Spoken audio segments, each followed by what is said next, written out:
রাত্রেবেলায় চলে গেলাম গৌরীপুর মেলায়। হে গাইস, আসসালামু আলাইকুম। কি অবস্থা তোমাদের? আশা করি তোমরা সকলে ভালো আছো। সো আমরা প্রথম একদিন গৌরীপুর মেলায় গিয়েছিলাম, তখন মেলা স্টার্ট হচ্ছিল। এবার আমরা শিওর হয়ে গেলাম যে মেলা শুরু হয়ে গেছে। তো আমরা ফটাফট রাত্রেবেলা রেডি হয়ে চলে গেলাম মেলাতে যাওয়ার জন্য। সো অনেকক্ষণ ধরে খাইরে থাকার পর আমাদের গাড়ি চলে আসছে, আমাদের গাড়িতে উঠে পড়লাম গৌরীপুর মেলায় যাওয়ার জন্য। সো গাড়িতে উঠে বসে পড়লাম, কখন গৌরীপুর যাবে আমার তো অসুবিধা ছিল না, কারণ গাছ অনেকদিন পরে এই মেলার জন্য অপেক্ষা করতেছিলাম অনেকদিন যাবত। অবশেষে মেলার ফাইনাল ডেটটা জেনে গেলাম।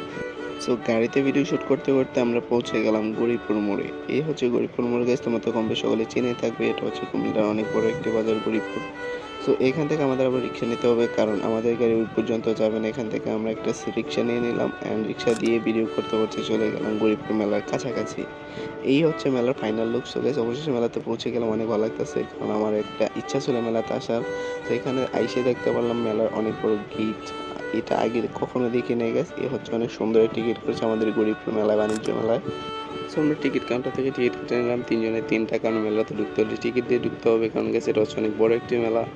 সো আমরা মেলার ভিতরে ঢুকেই দেখতে পেলাম অনেক সুন্দর দৃশ্য গাইস, দেখতে পাচ্ছেন অনেক সুন্দর করে মেলাটি সাজানো হয়েছে। সো গাইস, মেলাতে নেক্সট ডে কী দেখা যায় তা দেখতে হলে অবশ্যই ফুল ভিডিওটা দেখতে হবে। না, আমার চ্যানেলটা সাবস্ক্রাইব করে পাশে থাকো, আমরা next day short video upload করলে তোমরা যাতে দেখতে পাও। এই হচ্ছে মেলার ফাইনাল ভিউ।